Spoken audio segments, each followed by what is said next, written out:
In this episode, we go over how incompetence and just plain greed takes the life of yet another Nigerian. Claims of a staff member illegally extorting money from freshers in a popular university, and why you should probably beat your governor in a race if you ever have the chance.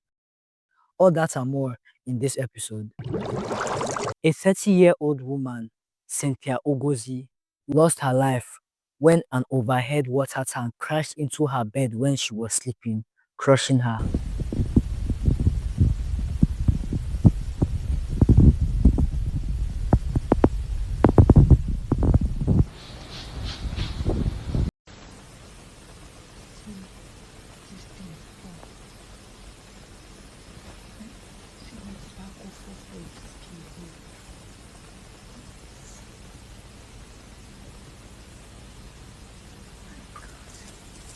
Now, according to her brother, the landlord, who isn't living in Nigeria, said that he left all the planning and making of the house to the engineer, and he actually never saw the house physically, only through photos and videos.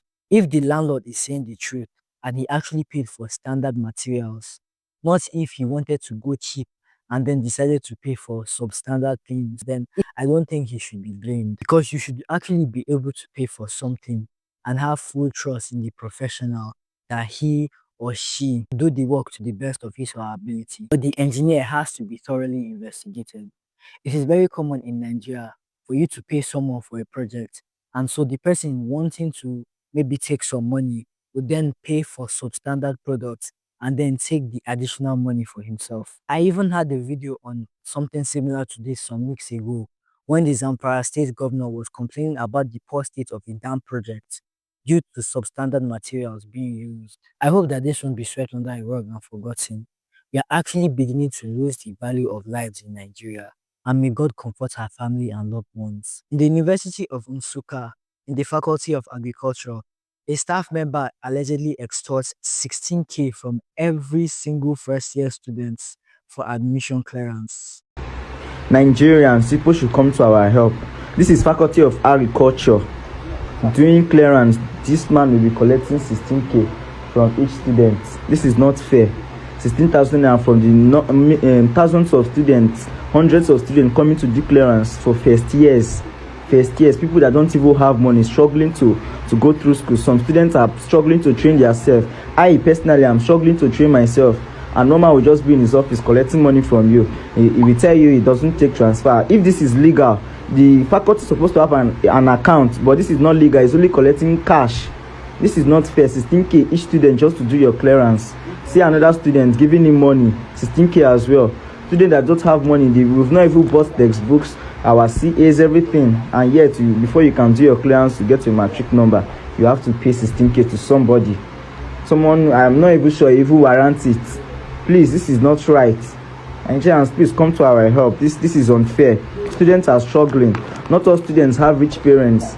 Some students are the ones struggling to see themselves through school. This is happening in UNN, Faculty of... See, right, corruption is so deeply rooted in Nigeria, it's actually crazy.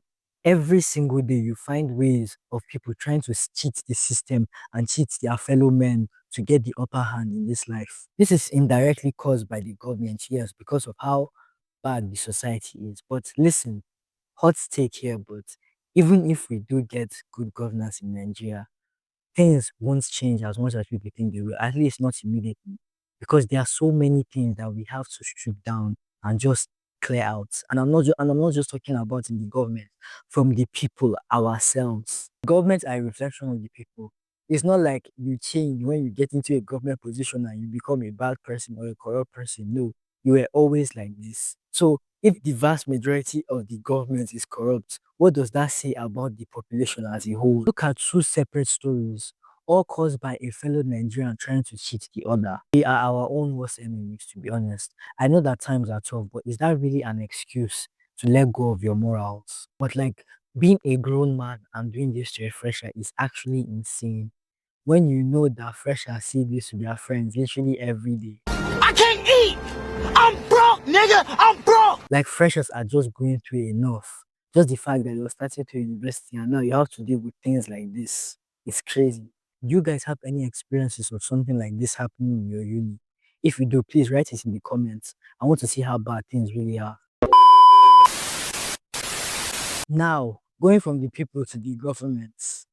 The governor of Enugu State, Peter Mba, was in the last seconds of a 10-kilometer race and won the race, beating everybody totally fair and square.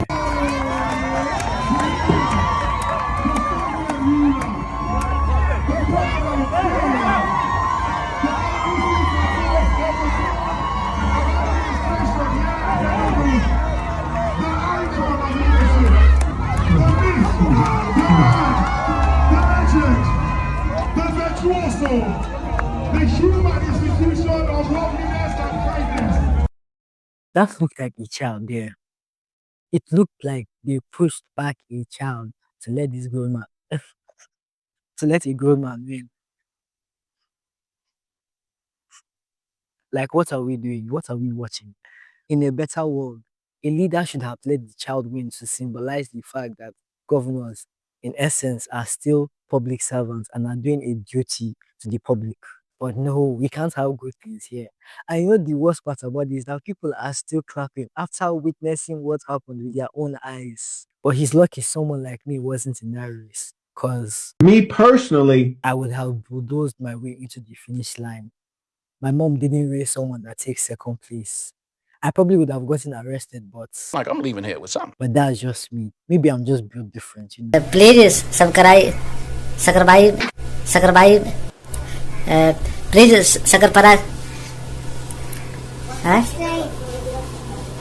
Huh?